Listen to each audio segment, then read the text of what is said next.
Hey everyone, Steve here from Big Head Tech, and if you want me to be honest, I actually don't know what this is.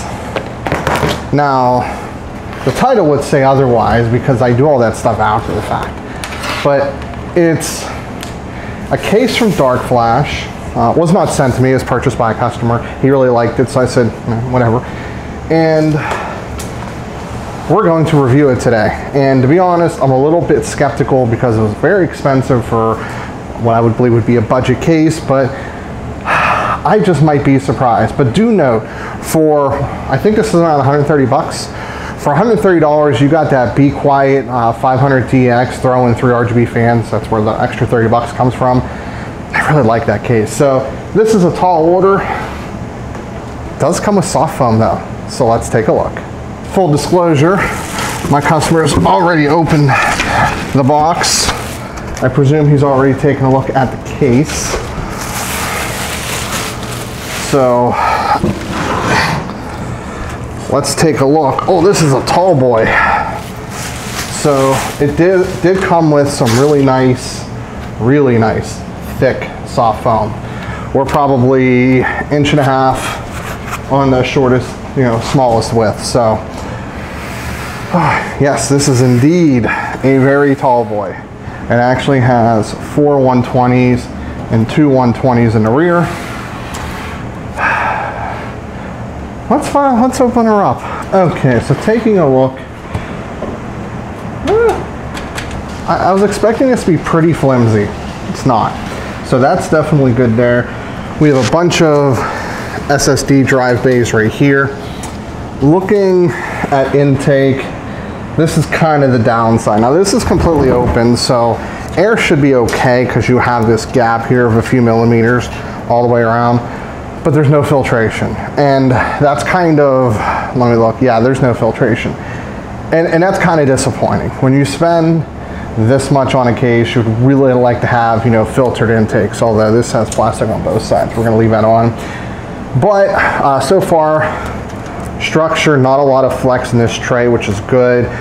We have a lot of SSD drive mounts here. 1, 2, 3, and then you have 5¼ inch down, or 3.5 inch down here. No, there's no 5¼ inch base.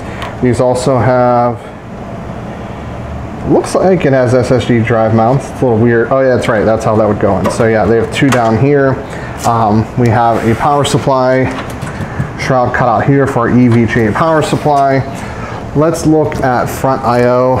Ooh, with this thing off, it's definitely a bit lighter. So we have 2 USB 2, 2 USB 3. You have an RGB button. You have a power and reset, it looks like. Power, reset, yeah. Okay, so when it comes to radiator, good. Well, maybe not. I don't know if that's gonna fit or not. We didn't do great homework on this, but we shall see. It does support up to 240s in the top there. It does support, or 280 rather. It does support, I guess, 240 in the rear to some extent, at least 2 120s. And then the front, you probably can fit, you can't fit a 360 or a 480, but you can probably do, that would be tough. That really would be, because you'd end up blocking the SSD drive base. So you'd have to install the SSDs first before installing a radiator. And the only way to get them out would be to remove the 2.5 inch, because if you look here, this is where the hole is.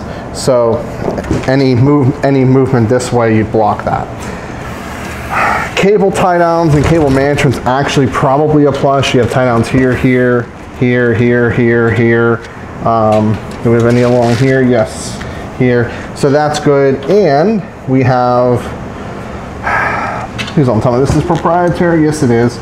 Well, it's understandable that it's proprietary, but it does end in a 3-pin RGB out, so you can, I'll have to actually take a look to see how this is configured. So we have all these cables down here. See, this is one thing that bothers me. Why is this blue? Like, it doesn't have to be. I just don't know why they do that. And then this looks like it takes small X power, shocker. And then we have a cable out here. Let's undo this. Try to figure out where everything is and goes. Okay, so that goes, so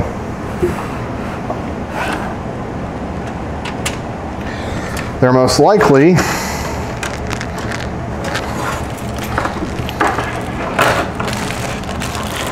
yes, there is.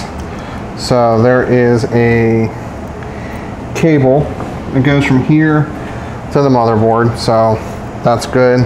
If you don't have that option, you can use the remote, so that is an option as well. We'll see how well this works.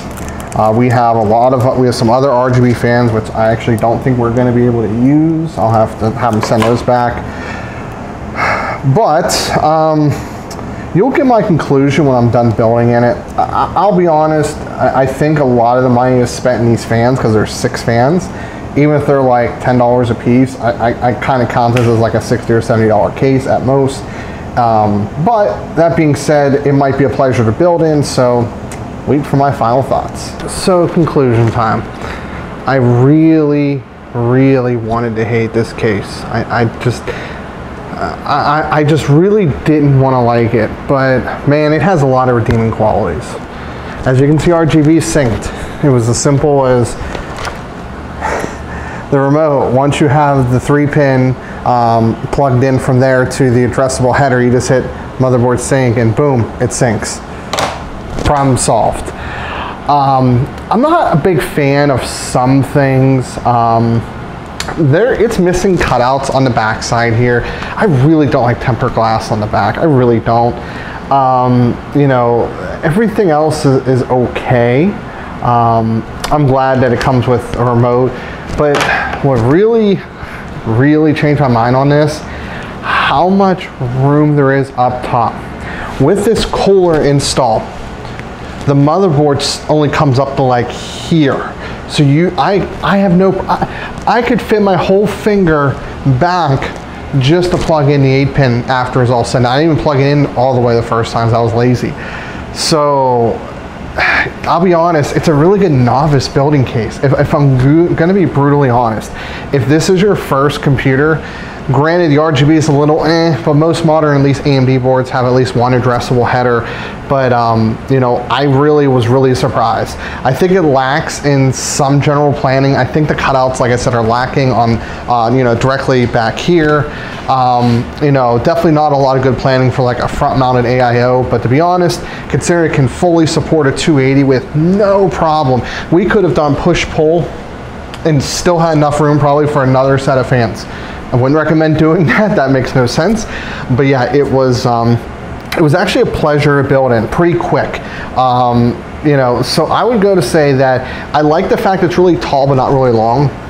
You might have some issues with placing it in certain areas. That being said, it's kind of big in the right places, so it's not a super heavy full tower. It's like a really tall and scrawny this way mid tower. So I'm gonna recommend it. I really think I can. It lacks filtration, but you get a lot of RGB and a lot of tempered glass. I think that's what makes up most of this case. But if you want to buy it, link in the description below. Like the video if you liked it, dislike if you dislike, leave a comment, get subscribed. If you buy this or anything else during that session, I do get a small commission kickback, so keep that in mind. But as always, this is Steve from Big Head Tech, and I'll see you later on down the road.